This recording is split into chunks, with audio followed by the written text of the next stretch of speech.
Hi guys, आप सभी का एक बार फिर से स्वागत है आईटी वर्ड मस्ती यूट्यूब चैनल में। दोस्तों, आज हम सीखने वाले हैं डे 17, जिसके अंदर हम पेजमेकर के इम्पोर्टेंट क्विज सीरीज 2 आज हम सीखेंगे।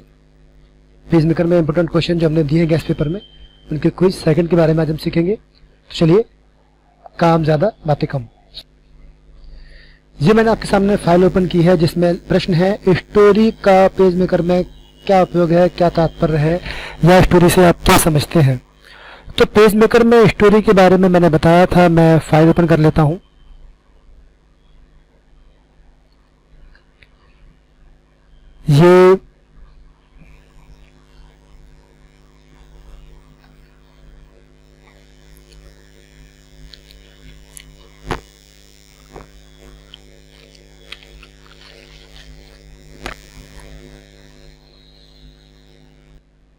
ये फाइल मैंने ओपन कर ली।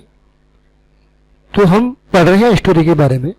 तो देखिए, स्टोरी क्या होता है। मैंने पहले भी बताया था कि जो हमारा पैराग्राफ होता है, जो हम टाइप करते हैं, उस पूरे ब्लॉक में ऊपर और एक नीचे एक लाइन आती है। जो लाइन ऊपर आती है वो अपर हैंडलर कहलाती है, और जो लाइन नीचे आती है उसे हम लोअर हैंडलर कहते हैं। ये लोअर हैंडलर है और ये ऊपर अपर हैंडलर है। इसमें अगर ऊपर की लाइन में यहां पर कोई चिन्ह बनके नहीं आ रहा है तो इसका मतलब यह है कि ये स्टोरी यहां से शुरू हुई है, और अगर नीचे की लाइन में भी यहां कुछ बनके नहीं आ रहा है तो इसका मतलब यह है कि यहां पे ये स्टोरी ब्लॉक समाप्त हो गया है, यहां पे इसकी एंडिंग हो गई है। लेकिन अगर किसी स्टोरी ब्लॉक में, जैसे कि आप देख सकते हैं, यहां पर प्लस बन के आ रहा है और नीचे यहां पर भी प्लस बन के आ रहा है, इसका मतलब यह है कि ऊपर बन के आ रहा है। मतलब ये जो स्टोरी आप क्लिक की है मैंने, इस स्टोरी जो स्टोरी है, ये स्टोरी का ऊपर की भाग किसी और स्टोरी में भी है, और इसके नीचे अभी ये स्टोरी खत्म नहीं हुई है, इसका नीचे का भाग किसी आगे की स्टोरी में है। इसका मतलब ये होता है। तो हम इन लाइन को देखकर पहचान सकते हैं कि कहां पर स्टोरी की शुरुआत हो रही है और कहां पर स्टोरी की एंडिंग हो रही है। देखते हैं हमने नोट में क्या लिखा हुआ है। पैराग्राफ में स्टोरी एडिटर। हाँ, स्टोरी एडिटर के बारे में पूछा जा रहा है तो हम एडिट स्टोरी के बारे में भी बताना पड़ेगा। ठीक है, तो ये अपन क्वेश्चन को यहाँ पे आप चाहो तो अपने नोट्स में चेंज कर लेना, एडिट स्टोरी कर लेना इसको, तो ज्यादा अच्छा लगेगा। एडिट स्टोरी का पेजमेकर में क्या यूज है या क्या तात्पर्य है, तो वो ज्यादा अच्छा आपको लगेगा। तो पेजमेकर में स्टोरी एडिटर एक टेक्स्ट ओनली व्यू है, यानी कि आप पेजमेकर में काम करते हैं और यहाँ पे अगर आप एडिट स्टोरी मोड में जाते हैं तो आपको सिर्फ टेक्स्ट ही दिखाई देगा और कोई ग्राफिक्स दिखाई नहीं देगा और कोई फॉर्मेटिंग दिखाई नहीं देगी। जैसे कि मैंने पहले वीडियो में बताया था कि एडिट स्टोरी क्या होता है, आप प्रैक्टिकल वाली वीडियो को और डिटेल में देख सकते हैं। तो मैं यहाँ पर किसी भी पैराग्राफ पे क्लिक करता हूँ और उसको एडिट करने के लिए मैं एडिट मेनू में गया और एडिट स्टोरी पे क्लिक किया, तो आप देखेंगे एकदम सामने स्क्रीन MS वर्ड के जैसी हो जाती है। और यहाँ पर आप कुछ स्टाइल के लिए कोई अप्लाई नहीं की है, इसलिए ये कुछ लिख के नहीं आ रहा है, वरना यहाँ पे हेडिंग स्टाइल या जो भी होती वो स्टाइल यहाँ लिखी हुई दिखाई देती है आपको। और साथ ही ऊपर देखिए स्टोरी नाम का एक मेनू एक्स्ट्रा आ गया है। आप जब इसे करेंगे, लेआउट टैब पे आएंगे मोड पे, तो स्टोरी नाम का मेनू गायब हो जाता है, और वापस आज हम स्टोरी में जाते हैं तो ये स्टोरी नाम का ऑप्शन फिर से आ जाता है। ये देखिए आ गया मेनू। तो ये दोनों का कोई डिफरेंस भी है। और जब हम स्टोरी मोड में जाते हैं, एडिट स्टोरी मोड में, तो यहाँ देखिए फाइंड, चेंज, स्पेलिंग, ये भी ऑन हो जाते हैं। इनका उपयोग कैसे करते हैं हम पहले प्रैक्टिकल वाली वीडियो में सीख चुके हैं, तो वहां पे आप देख सकते हैं। मैं यहाँ आपको केवल थ्योरी बता रहा हूं। ठीक है, तो पेजमेकर में एडिट स्टोरी एक टेक्स्ट ओनली व्यू है, जहां आप टेक्स्ट को जल्दी और आसानी से एडिट कर सकते हैं। क्यों? क्योंकि पेजमेकर को ग्राफिक्स या रिफाइंड फॉर्मेटिंग परचेज करने की आवश्यकता नहीं होती, क्योंकि इस मोड में जो पेजमेकर कोई भी ग्राफिक्स या फॉर्मेटिंग टेक्स्ट दिखाता नहीं है, टेक्स्ट को एक ऐसे फॉर्मेट में एडिट करने के लिए जो कि MS वर्ड की तरह दिखाई दे, वो एडिट स्टोरी मोड होता है। स्टोरी एडिटर आसान सुधार के लिए एक ही पेज में सभी टेक्स्ट प्रदर्शित करता है, यानी कि आप इसमें देखेंगे कुछ चेंजिंग करने के लिए एक ही पेज पे पूरा का पूरा टेक्स्ट दिखाई दे रहा है ना? वही जो बोल रहा है वही हमने लिखा हुआ है। और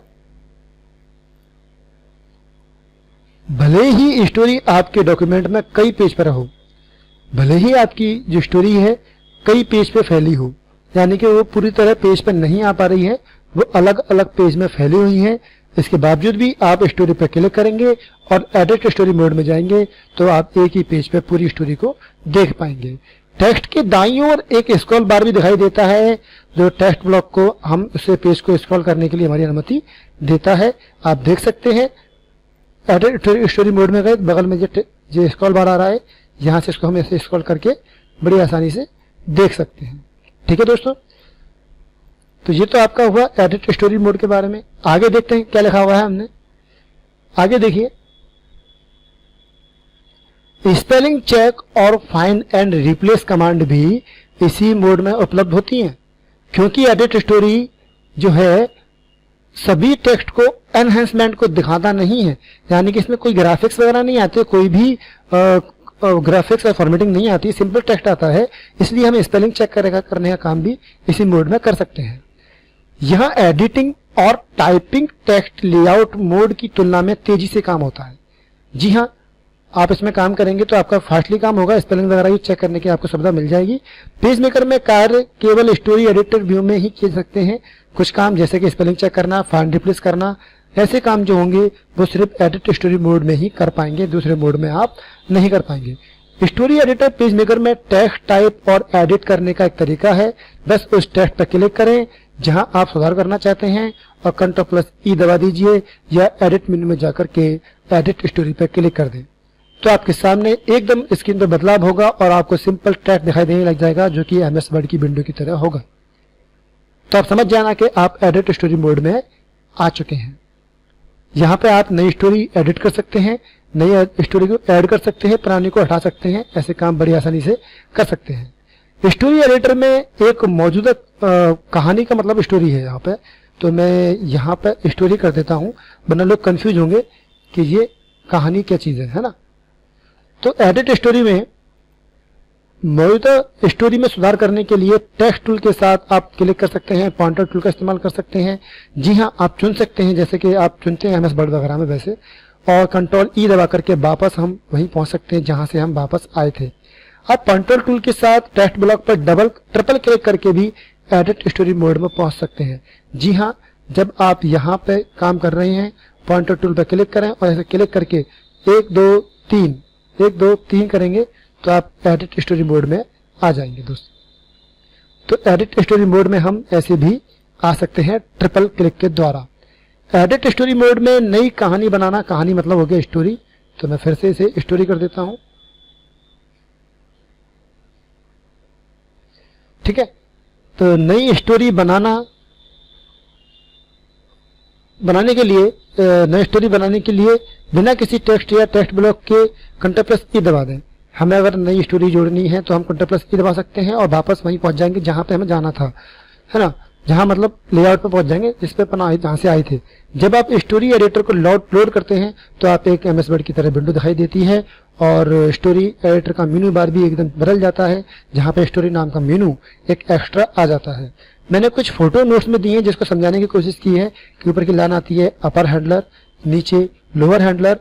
अगर नीचे की लाइन में ऐसे एरो बन के आता है जो आपको दिख रहा है चित्र में, तो इसका मतलब ये है कि यहाँ पर स्टोरी दबी हुई है, कुछ टेक्स्ट इसके अंदर है अभी, तो इसे सरका के देख सकते हैं। जैसे कि मैं दिखाता हूँ प्रैक्टिकली, ये देखिए मैं क्लिक किया, ये देखिए एरो बन के आ रहा है, मतलब मैटर दबा है। दबा के ऐसे खींचेंगे तो पूरा स्क्रॉल करके देख सकते हैं अपन। ठीक है, तो ये मतलब हुआ इसका।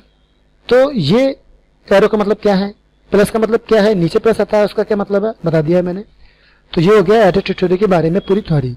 उसे कैसे खोलते हैं, जो सब कुछ मैंने इसमें बताया है कैसे खोलते हैं, उसको आप बाद में हेडिंग दे करके पॉइंट में भी लिख सकते हैं। ऐसे पेज मेकर में एडिट स्टोरी खोलना, या कैसे खोलें? तो एडिट स्टोरी मोड में एक मौजूदा कहानी यानी कि स्टोरी में सुधार करने के लिए,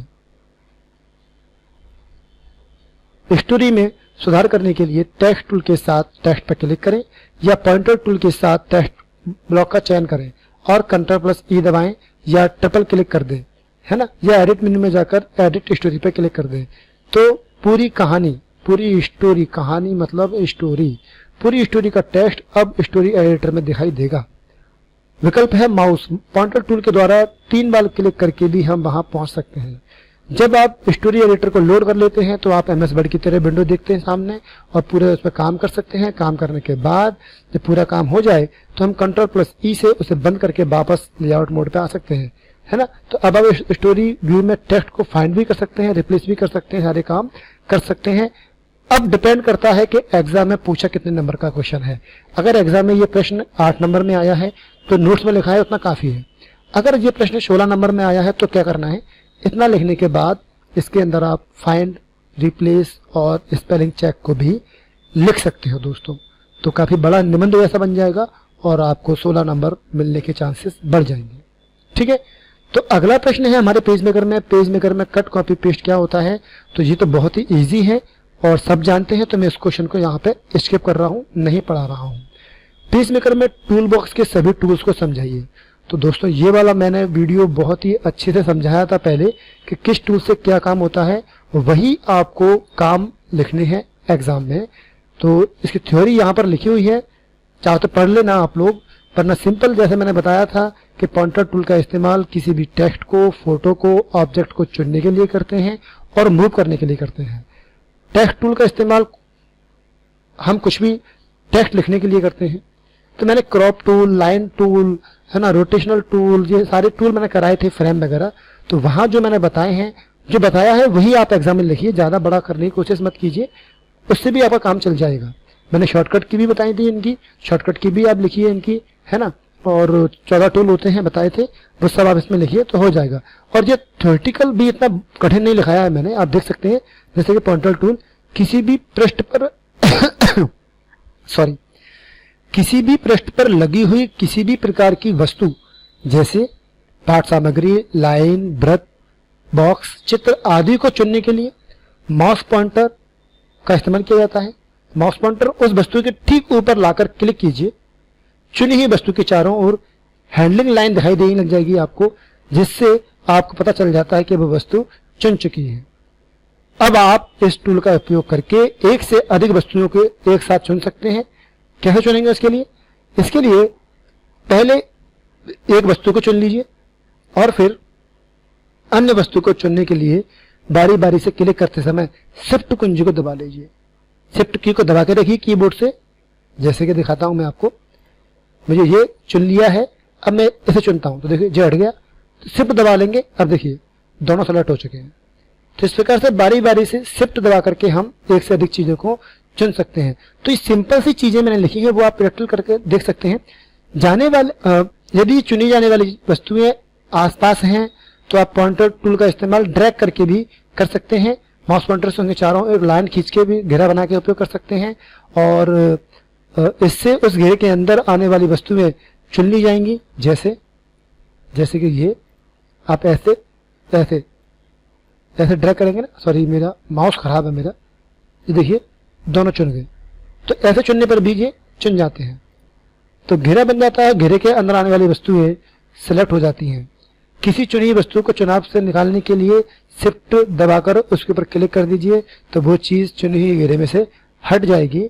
ठीक है, और पूरी चीज हटाने चाहते हैं, सबको अनचुना करना चाहते हैं तो किसी भी खाली जगह पे आप क्लिक कर दीजिए तो चुनी हुई चीजें डिसेलेक्ट हो जाएंगी।